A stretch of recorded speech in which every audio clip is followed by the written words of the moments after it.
Hello, everybody. It is Thursday in Pittsburgh, Pennsylvania. My name is Adam Bittner, assistant sports editor for multimedia at the Pittsburgh Post-Gazette, joined for our weekly Zeise is Right video by Paul Zeise of the Pittsburgh Post-Gazette, one of our sports columnists. We are going to get into some Steelers in the division talk. How do they stack up with the Ravens, Bengals, Browns, given that we got the announcement this week that all four teams are going to be on HBO's Hard Knocks series on the in-season edition. So we'll just kind of talk about how we think that whole race might shake out under the bright lights of HBO. We're also going to get into the Pirates, talking a little bit about the pitching staff. Can they keep up the success? Is it possible that the Pirates are wasting this historic success? Maybe talk a little bit about start times and maybe a little Penn State whiteout talk. Paul, how are you? I'm doing good. How are you doing today? Doing great. We got a lot of topics here, even though it gets a little slower in the summer. I'm excited to talk about all of these things. Before we do, want to thank our sponsor for this episode of the podcast, Pella Windows and Doors. There's no better place to get new windows and doors installed in your home than Pella, who can help you save on energy costs year-round. Schedule a free in-home consultation with your local Pella Windows and Doors to find the right product for your home and budget.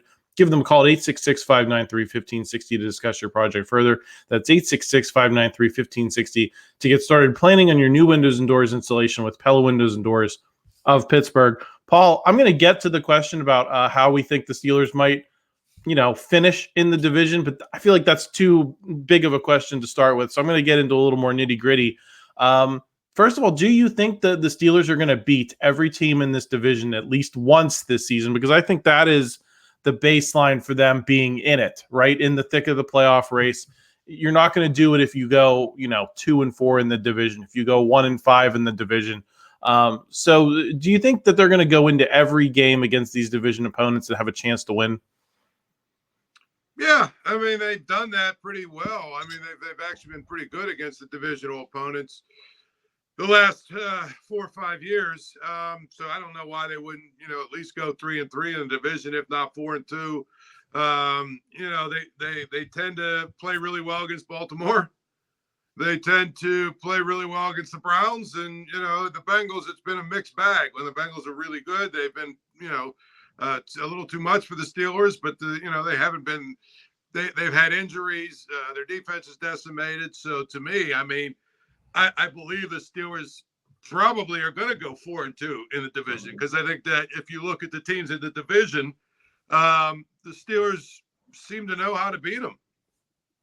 Yeah, is it strange to you, Paul, that they just seem, even like last season, they were pretty strong against the division, but then you go out and you lose to the Patriots and Cardinals in back-to-back weeks, and that seems to be more so than the division. I've heard everyone complaining about the schedule, and I get it; it's a tough schedule, but a big part of that complaint is that you have this backloaded division schedule. But I don't know if it concerns me that much, and I think you're right, Paul. If they get 3-4 wins out of that, I think they're going to be just fine regardless of the rest of the games, as long as they don't, kind of lose those, what do we call them, Tomlin games, whenever it's, they play down to the competition. Yeah, but I mean, again, I think when they play divisional opponents, they get up for the games. Like these are big games, AFC North games. They get up, they're ready to play. They're, obviously dialed in and all that other good stuff. So, to me, when you look at it that way, it makes sense that they are able to play really well against the teams in their division. Plus, they know them very well. They know, all of their tendencies, and they know, what they're good at and what they're not good at. They match up well. And so if you add all that together, it doesn't surprise me that when they, play one of these games against the Patriots or the Cardinals, maybe they're not quite as focused as they need to be. And in the NFL, if you're not 100% focused and really ready to play, any team can beat you, even the bad ones. So, it's funny, because if they would have won those 2 games, they would have won probably, I got to do the math, but I think they would have won the division, wouldn't they have? I'm not sure if they would have won the division, but they probably would have had a home, or I guess they wouldn't have had a home playoff game based on how it works. But they'd had a different matchup in the playoffs for sure. Yes, and that's I think that's really the important part. Right. So to me, you got to win the games like that are bad, that are games that are supposed to be layups. And then against all the good teams, you take your chances.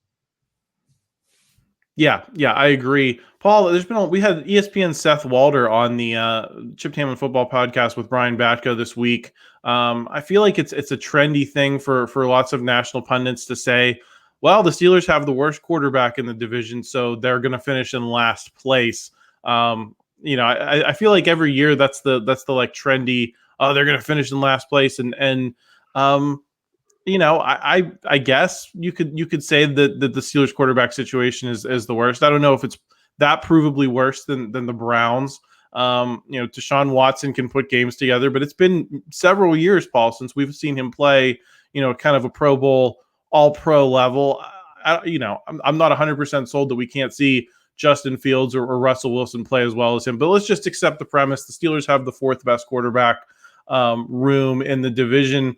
Does that make them the fourth best team? Because I look at 1 to 22. I look especially at the Steelers defense. I say this defense has a chance to be, one of the best that the Steelers have had since their Super Bowl years. That's got to count for something in terms of, how their roster stacks up 1 to 22, right? Well, I mean, I don't know that there's much evidence right now that Russell Wilson is worse than Deshaun Watson. Right. I agree. I would argue with that immediately, that the Steelers don't have the worst quarterback situation in the division. Now, if you want to tell me Burrow and Lamar Jackson are better, yeah, of course. But I think Russell Wilson is better than Deshaun Watson. And I think that, to your point about the defense, if everything we're reading about Patrick Queen and Landon Roberts is fully 100% healthy, and the Wilson kid they drafted from NC State, I mean, if those three guys are all legit and healthy, I think it changes the defense completely. And I think that when you look at it that way, as long as whoever is the corner opposite Joey Porter, as long as that guy isn't horrific, I don't see really any weaknesses in the defense. I think that they can exploit a lot of different ways they can attack offenses. I think they can put a lot of pressure on the quarterback without having to blitz. I think there's a lot that you'll love about it. So yeah, I mean, that's the way, that's what I would tell you, with that defense and a little better quarterback situation and an offense that seems like it's going to work the way it's supposed to work, along with, a running game and, the ability to maybe grind some clock and shorten games and lessen possessions for some of these teams with these high-powered offense. Yeah, I like the Steelers' chances to make the playoffs. I don't know that I like them to win the division. I still think the Ravens are the best team, but, it won't shock me if the Steelers finish second in the division and, make the playoffs and whatever. And so the biggest thing is the defense has to be the defense. It can't be like last year where it gave up big plays at the wrong times. That was a problem. Are you going to pick them to at least finish third, not finish in last place? I'd say, yeah, I'm going to pick either second or third. I don't know if they're going to win the division, but I can see them being in that second or third range. And I don't see them finishing fourth because I think, for as much as we criticize Mike Tomlin, this is, again, where that consistency comes in. And I don't know that the Browns or the Bengals have been able to demonstrate the consistency on a year-to-year basis, the ability to handle adversity, those types of things. And so I go into most seasons just assuming that the Steelers are going to beat at least one of those two teams in the final standings. Right. I think they're going to finish second, Adam. I just do. I feel like the Bengals defense is not going to be good again. And I feel like the Browns are the Browns. And Deshaun Watson, is a guy who, to me, was really good until he started getting massages. And then, he turned into, a guy that was basically out of football for how long? And he hasn't been able to find it. And now, last year, he's coming off a major injury. So it's kind of like, I don't know why there would be optimism that somehow the Browns are going to do something special this year. I think the Browns roster, 2 through 53, the Browns might be better than the Steelers. But I just think that one position, Deshaun Watson, to me, is a guy who I just don't ever see him coming back to where he was. Well, and they don't have Nick Chubb. or at least Right. Nick Chubb. And so I think that's a huge component of their success. I think he's a really good running back, and maybe they'll find another guy to plug into that system and make it work. But Nick Chubb's really good, and he's not going to be there. So again, yeah, I kind of agree. I might switch the Bengals and the Steelers just because of Joe Burrow, and say the Steelers are going to finish third, but probably make the playoffs. But I would not be surprised to see them finish second and have what you said play out. Paul, are you excited to see the Steelers on Hard Knocks? Kind of getting a look that we've never gotten at this franchise, the behind the scenes type of stuff. Obviously, as reporters, we're down there. We see things that the general public does not, but I think the way that Hard Knocks presents, it's always interesting. What are your thoughts on having those cameras, at the Steelers facility on the South Side? If it was like 5 to 8 years ago, I'd be excited because Hard Knocks used to be really good. But now these teams have all figured, they've all come up with, well, we're going to limit access here. We're going to limit this access. You can't have this. We don't want you, you can't air this. You can't air that. And so it's just become sort of I'll give you an example. Did you ever watch the show Inside the NFL on like Tuesdays or Tuesdays or Wednesdays or whatever that is, where they have, the footage from every game, and they, I think it used to be, this is how old I am. It used to be Len Dawson and Chris Collinsworth and Phil Simms. And then I think now it's like Ryan Clark and, a couple other people like that, but they basically recap the whole week. But they have, sort of that NFL films, stuff from the sidelines and, even a little stuff in the locker room and whatever. That's basically what you're going to get from this. I don't see like any like great, insightful, behind the scenes kind of stuff. I just don't see it being materializing because I don't think the Steelers are going to allow it to happen. I think Mike Tomlin's going to allow it to happen, So, I guess it could be mildly interesting, but I just feel like if you look at it really from afar, the way that Hard Knocks has gone and the fact that Mike Tomlin has made it very clear he wants no parts of it, I just don't understand why anyone is really getting all that excited about it because I just think it's going to be okay. I'll say this. I'm kind of excited to see it following teams that are going to be obviously relevant. I think a lot of times, it's the bad teams that end up with Hard Knocks, and therefore, I don't know if I always find the storylines the most compelling. I guess, the Jets last season were interesting with Aaron Rodgers showing up in camp, but I've also never watched the in-season version once, and I think this is probably a bid to kind of get some bigger name teams and some more relevant teams and teams that one of the teams has to win the division, right? So now they're going to get the division winner on Hard Knocks no matter what. So, I'll be watching this year. I'll be curious to see how the in-season production goes. And I am excited to see whatever behind the scenes they get of the Steelers, just because it is something that we have not seen, at least in that forum before. One last Steelers question before we get into the Pirates, Paul. Would you kick the tires on James Washington? He's reportedly considering a comeback to the NFL. I don't know if he ever achieved what a lot of people hoped he would here in Pittsburgh. And I guess I question whether he could then not play and then come back and then somehow meet expectations. But given the state of the Steelers receivers room, couldn't he fit in a group of Scotty Miller, Quez Watkins, and Jefferson and have a chance?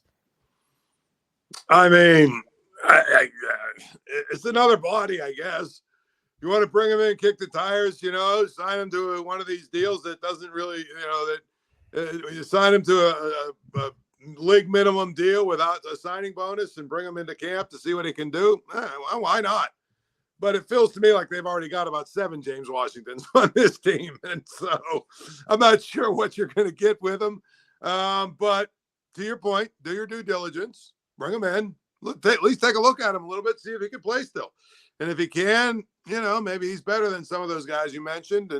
But I still think that doesn't come close to solving, their main problem, which is who is their second receiver. Yeah, and that Brandon Ayuk talk is still out there. I'll be curious to see how that shakes out, if the Steelers can squeeze the 49ers in any kind of negotiation and get a deal, given that relationship looks broken. And I think a lot of Steelers fans are talking about that this week. But I don't really have anything new to say, Paul. Do you on that front? I mean, it's great topic, and it's great summer talk radio topic for sure. But I don't know that it's much more than that. I think it's a lot more people hoping and wishing than there actually being real activity. Yeah, I think it's going to have to be a Justin Fields situation where the price comes down substantially just because they're, the market evaporates. And then maybe the Steelers could pick him up and kind of figure things out from there. But I think that's the only scenario at this point where that happens, where we probably would have been done talking about this around draft time. Paul, let's get into the Pirates. Before we do, just want to thank another sponsor, Pitt Johnstown. It's a Pitt quality education with up close and personal learning. A top-ranked Northeast Public College by U.S. News and World Report. Generous scholarships and financial aid are available. Located on 655 picturesque acres with easy access to the city center, including shopping and dining. It's a vibrant campus life with an active D2 athlete community. Check out Pitt Johnstown today.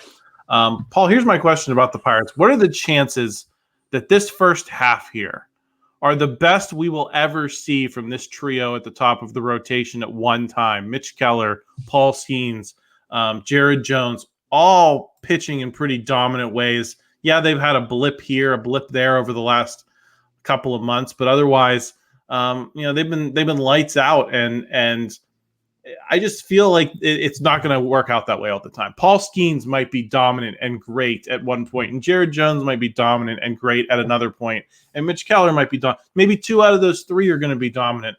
But is there a correct appreciation for the rarity of what we're seeing with all 3 of these guys right now? Probably not. I mean, what they're doing is pretty impressive for sure.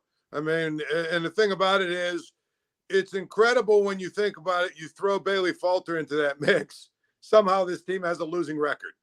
That's what is incredible to me. You've got those 3 guys at the top of your rotation and Bailey Falter, who's been really good. You got those 4 guys, and somehow you've managed to have a losing record. That should be what is troubling or a little concerning to people, is that these guys have been that good. This team should be 5 or 6 games over 500, and they're not. And that, to me, is where you start to wonder, are they going to actually be able to cash in on this at some point? Are they going to be able to, add to their lineup and do what they need to do in time before maybe the floor falls out a little bit on these? And I think all 3 of them are good pitchers, but I have a hard time believing that, Jones and Keller are going to be this good the entire season. I mean, I think we've seen, I think Jones is probably going to go through some ups and downs. I think we've seen Keller go through ups and downs. So, they're really, really good right now, but it's concerning that the Pirates haven't really taken advantage of it.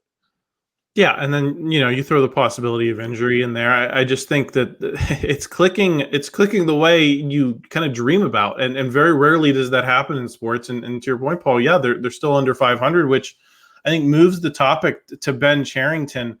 What are the chances he just fails to recognize how unlikely this collision of circumstances in, and just lets this team as a whole kind of be mid around these 3 guys, because that's where they're supposed to be on this 10-year trajectory. And it's, he's always comparing them to their internal projections as if that's, the gospel of Mark or something. And I look at these 3 guys pitching this way. I say, you got to do anything you can to support them, regardless of where you feel like you are on the development track, because you may never have them be this good again. And if you don't get these guys into the postseason, the bar last year was like 84 wins. If you can't meet that bar with historic seasons from these 3 guys, I mean, what are we doing here? Yeah. No, you're absolutely right. I mean, I think that's the key to me, is that if you look at it from that standpoint and that perspective. But by the same token, you know how they operate. They're going to wait another week or 2, and then if they're still, hanging around, or they're in the wild card position, or they're within striking distance, then they'll start making or talking about making some moves. What I'm going to be interested in is, what are those moves going to be? Are they actually going to go out and get guys that, get a couple of guys that can actually help them, or are they just going to sort of dumpster dive? And if they sort of dumpster dive and just go get, whatever, I'm a lot less interested in that. To me, this next month will tell us a whole lot about how serious they are about winning. This next month will tell us a whole lot more about Ben Cherington and his plan. I agree. And I'd like to ask about Ben Cherington's future in that context, Paul, because, I listened to Jason, and Jason says, Ben Cherington's very secure. The bottom would absolutely have to fall out.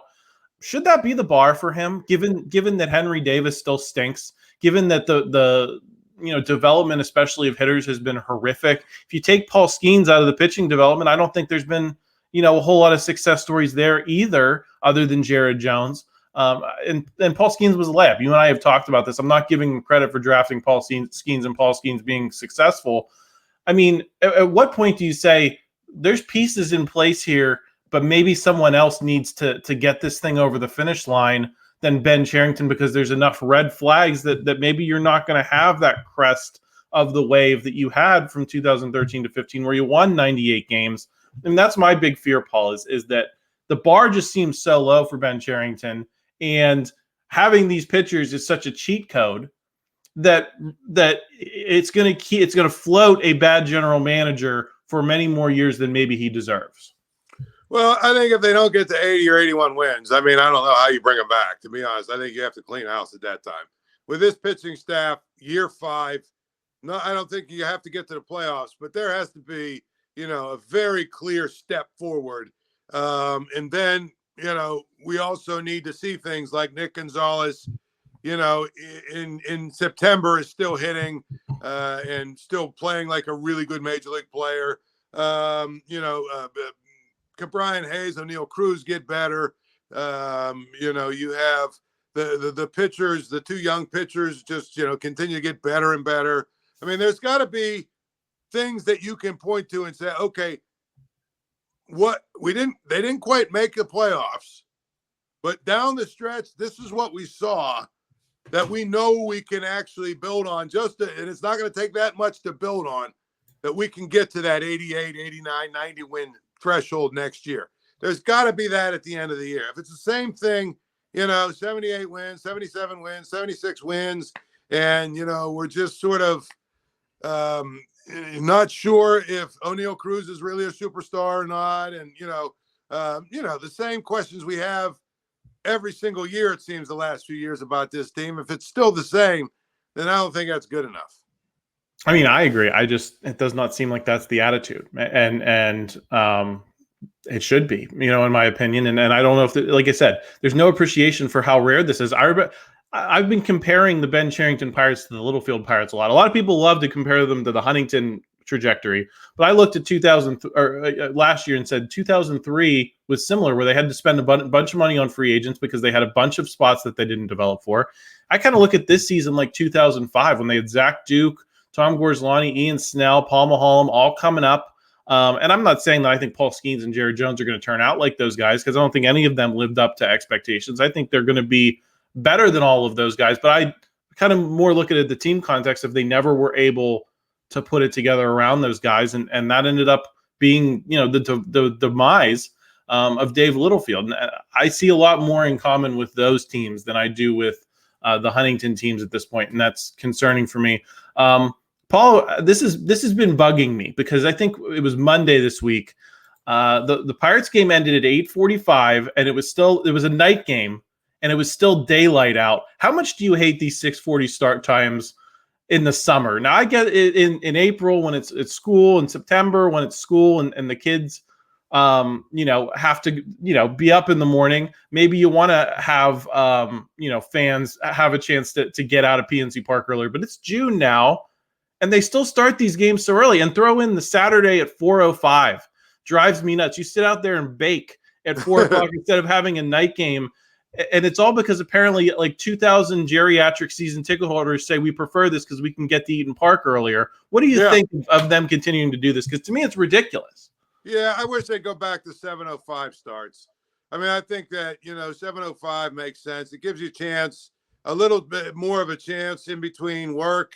Most people are done 4:35 in between work and getting to the game. And maybe if you want to have a bite or a couple of pops before the game, it gives you a little bit more time. I don't see why you don't go back to 7:05 or actually 7:10. That would make more sense. The Saturday 4:05 thing, I hate it. I'd rather it be 1:15 or what. I'd rather it be 1:05 or 7:05. 4:05 is terrible. I think we had this conversation about college football. I hate the 3:30 kickoff. I know some people love it. I hate it. I'd rather it be noon or prime time. But that's just me. I get it. But the middle of the afternoon, there's actually some Saturdays when I forget that the game is actually going to happen because it's in the middle of the afternoon when you're doing things and you have, your whole Saturday. If they moved it back to 7:05, you could do whatever you needed and still get to the game. If they moved it up to 12:05 or 1:05, or actually I'd go on a Saturday, I'd go 12:05. You could be out of there and have your whole evening. And instead, it kind of wrecks your entire day both ways. So, yeah, I hate the 4:05 Saturdays. I hate the 6:40 weeknights during the summer. It should be 7:10. Yeah, it drives me absolutely crazy. Most Saturday nights, Paul, I end up sitting down watching the Riverhounds, not the Pirates, because now the Riverhounds games are all on TV. I get to sit down, get a beverage in my hand, and that's what's on. So that's what I end up watching, and it's like they're pushing consumers into the hands of the river. They're helping their only competition in the summer kind of build up a fan base. And if you look at the fan base of the Riverhounds game, and you look at the fan base at a Pirates game, there's 5,000 to 6,000 under 40s sitting over at the Riverhounds game, and you go over to PNC Park and you look at the fan base, and it feels like it's so short-sighted, catering to these same 1,000 or 2,000 season ticket holders that have had tickets since 1973, because that ticket base is not going to be there a whole lot longer. Paul, I'll get you out of here on this. You alluded to some of this kickoff time stuff in college football. Do you have any strong opinions on how Penn State should handle the fact that Fox now seems to be doing everything in its power to force them to have a whiteout at noon by making that Ohio State game or that Michigan game every single year be at noon rather than being a primetime game? And now this year, it looks like the only home night game they might have is Illinois.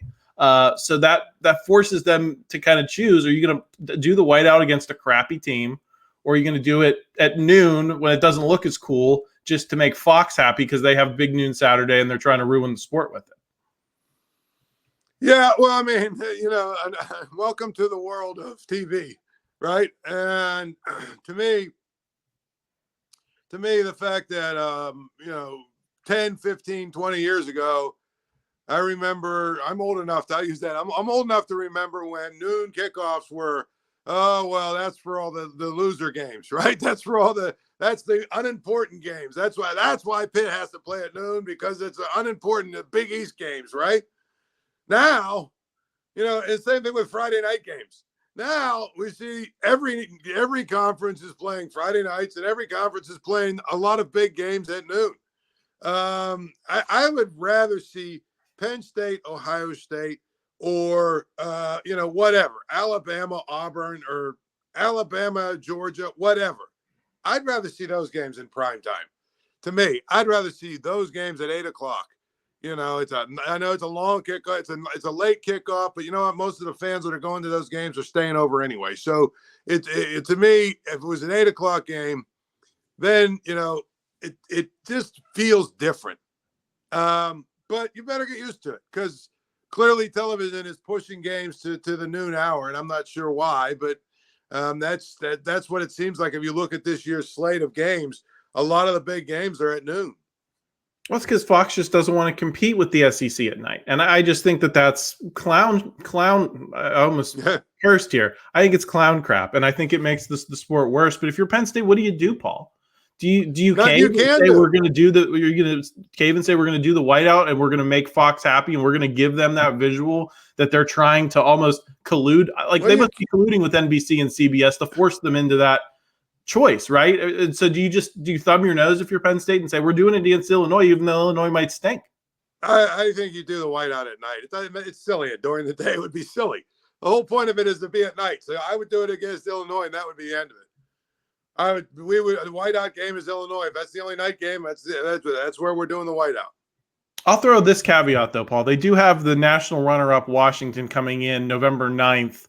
If you can get that at 3:30, 4 o'clock, you know how those games end under the lights anyway. I'd say it should be either that or October 5th against UCLA. If we're thinking big here and we're trying to figure out ways to not have it be against Illinois and still thumb your nose at Fox and not have it for Ohio State, I'd probably look at one of those two games. But again, they're still not going to be the biggest game on the schedule because Washington's lost a ton of talent. Yeah. No, I mean, again, I would if the Washington game is 3:30 game, okay, you could do that. But to me, I would do it against Illinois. If that's the only true night game you have, that's where I would do it. Fans love that. The atmosphere is incredible. Why not?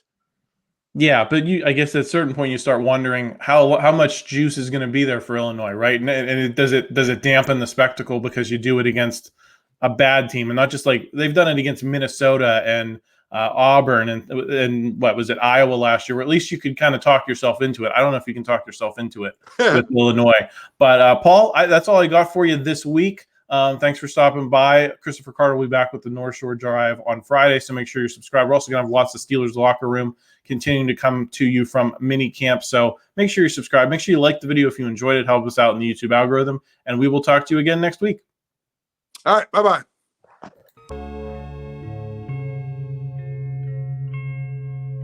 Thank you for checking out this content from Post-Gazette Sports. If you watch this video on YouTube, please like the video and subscribe to our channel. For all of the sports coverage the Post-Gazette has to offer, visit post-gazette.com.